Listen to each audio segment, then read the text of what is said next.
গত 18 জুলাই উত্তর আজিমপুরে আহত হই এবং আমার বাবা মা বলতে কেউ নাই, যার কাছে ছিলাম মানে তারা এখন নিজেই চলতে পারে না। তাদের চাই না যে আমি তাদের উপরে বোঝা হই। এখন তারাও আসে না, কোনো খোঁজ খবর কেউই নেয় না। ধরতে গেলে আমি একাই মেডিকেলে ভর্তি হয়েছি, একাই সব কিছু মানে মেডিকেলে মানে একাই যা কিছু করার একাই সব কিছু সামলাচ্ছি। কি করতেন আপনি? আমি পড়ালেখা করতাম, জবও করতাম, দুইটাই। এখন জব আছে? জি না, এখন কোনোটাই নেই। কেমনে চলবেন? কোনো ঠিক ঠিকানা নেই? জি না,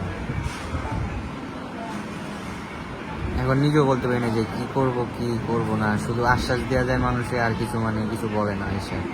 এখন কি খারাপ লাগে কেন আন্দোলনে গেলেন? এখন নিজে খারাপ লাগতেছে কেন যে মানে সবাই তো সরকারের জায়গায় জায়গায় কইতাছে মানে এটাই করতেছে, কিন্তু মানে আঙুর দিকটা মানে এরকম কোনো একটা মানে কোনো পাইতেছি না, এক্সপিরিয়েন্স বা এটার উন্নত আরও কোনো চিকিৎসা আছে কি না সেটাও কোনো মানে কিছুই বলতে পারতেছে না। তারাও বলে না, ডাক্তারও কোনো সময় সঠিক কথা বলে না যে চোখ রেখে আর জীবনে আজও পাবো কি পাবো না সেটাও বলে না। সরকারের পক্ষ থেকে কোনো পৃষ্ঠপোষকতা নেই, কোনো দেখাশোনা নেই? দেখাশোনা বলে শুধু চিকিৎসাটাই, আর কিছু না, আর কিছুই দেখি না এখনো। ছাত্ররা আসছে এদিকে? মাঝে মাঝে আসে, আইসা যায়, কিন্তু কোনো সম্পর্ক এখনো মানে আসেনি। এই 29 তারিখ পর থেকে কোনো সম্পর্ক এখনো আসেনি, দেখিনি। আপনার কি চান এখন, মানে কি করা উচিত আপনাদের জন্য? আমাদের জন্য একটাই উচিত যে মানে এখন যা তো হয়ে গেছে মানে আমাদের জন্য যে একটা কর্মস্থল বা একটা থাকাশোনার মানে একটা এরকম একটা সিচুয়েশনে যে কর্মস্থলের বাবা ব্যবস্থা করে দিতে পারলে এটুকুই, আর কিছু লাগে না, যেতে মানে নিজেরা চলাফেরা খাইতে পারি, যে কিছু না বলতে পারে কেউ। এখানে ভর্তি 29 আগস্ট, আর ঢাকা মেডিকেল ছিলাম 18 তারিখ থেকে। এভাবে মেডিকেলে দিন পার হয়ে যাচ্ছে।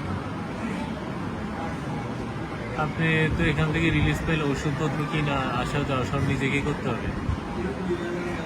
সেটা আমি ঠিক জানি না, এখন সে আসলে কিছু জানে না। এখন কয়েকজন আইসা খালি বললা যায় দেখমু মানে আর কিছু বলেন না। আপনি আর ফোন নাম্বারটা বলবেন?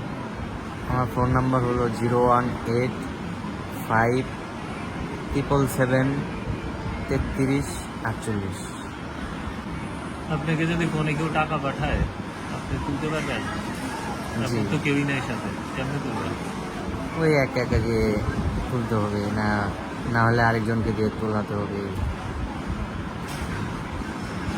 গুলি খেয়েছি সেটা বলবো না, কিন্তু কর্মস্থল একটা হয়তো বা কোনো একটা মানে সংস্থার ব্যবস্থা করে দিতে পারলে এতেই খুশি, আর কিছু লাগবে না।